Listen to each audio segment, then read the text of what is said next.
appeal to emotions یه فلسفه بسیار کارآمده، خیلی قشنگ کار میکنه و شما با خجالت دادن طرف و با مثلا میگه خاک بر سرت، شرمسار کردن و شیمفول، مثلا میگه امروز شورتشه، امروز رو سریش زره چوب میکنه، فردا شورتش زره، و وای خدا مرگم بده ندیگه تا این حد، بعد میگه خب فردا سری هم باز نبرد.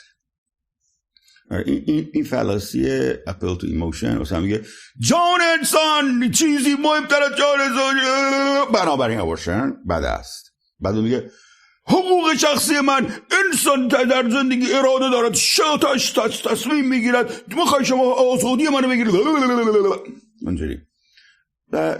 در بحث منطقی بهتری که آدم از ایموشن سعی بکنه که ایموشن بشه کنار، ولی معمولا خیلی کم اتفاق میفته و مقالطه بسیار قدرتمندی یا تقریبا همیشه کار میکنه.